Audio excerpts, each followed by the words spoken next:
Welcome to my channel Nandini shorts. இன்னைக்கு நம்ம important நம்பர்ஸோட கண்டினியூஸ் தான் பார்க்க போகிறோம். ப்ரைம் நம்பர்ஸ் பார்த்தாச்சு. ப்ரைம் நம்பர்ன்றது என்ன அப்படின்னா, ஒன்னாலையும் அந்த நம்பராக மட்டும் டிவைட் ஆகிறது தான் என்னது ப்ரைம் நம்பர்ஸ்னு சொல்லுவாங்க. ஓகேவா? அதுக்கு எக்ஸாம்பிள்ஸ் பார்ப்போமா? 2, 3, 5, 7, 11 அந்த மாதிரி நம்பர்ஸ் எல்லாம் ப்ரைம் நம்பர்ஸ்னு சொல்லுவோம். Composite numbers. காம்போசிட் நம்பர்ஸ் அப்படின்னா 2 டிவைசஸ் இருக்கும்.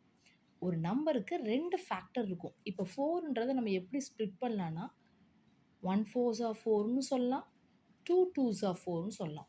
இப்போ 6 எடுத்துட்டிங்கன்னா 2 3s are 6ன்னு சொல்லலாம், 1 into 6னாலும் 6.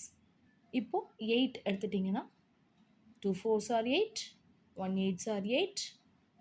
நிறைய ஃபேக்டர்ஸ் 2 ஃபேக்டர்ஸ் இருந்துச்சு அப்படின்னா அது காம்போசிட் நம்பர்ஸ்னு சொல்லுவோம்.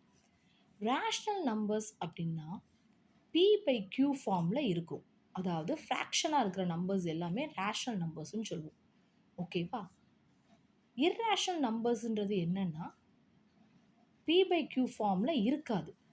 இப்போ √3, √5, பை அப்படிலாம் எடுத்துட்டிங்கன்னா டெசிமல்ஸில் ஆன்சர்ஸ் நமக்கு கிடைக்கும். இன்டீஜர்ஸ் அப்படின்றது என்ன அப்படின்னா, நம்ம கிராஃப்லாம் போட்டிருப்போமா? ஸோ 0 இருக்கும், 1 2 3 4 இந்த சைட்லாம் பாசிட்டிவ் நம்பர்ஸ் இருக்கும், இந்த சைட்ஸ்லாம் -1 -2 -3 -4 நெகட்டிவ் இன்டீஜர்ஸ் நம்பர்ஸ் இருக்கும். இதை தான் நம்ம இன்டீஜர்ஸ்ன்னு சொல்லுவோம். பாசிட்டிவ், நெகட்டிவ் ப்ளஸ் 0 இது எல்லாமே சேர்ந்தது தான் இன்டீஜர்ஸ். ஓகே, இன்னைக்கு நம்ம இம்பார்ட்டன்ட் நம்பர்ஸோட ரிமைனிங் கான்செப்ட் எல்லாமே பார்த்தாச்சு. Thank you. Thanks for watching my channel video. Subscribe, like and share Nandini Shorts.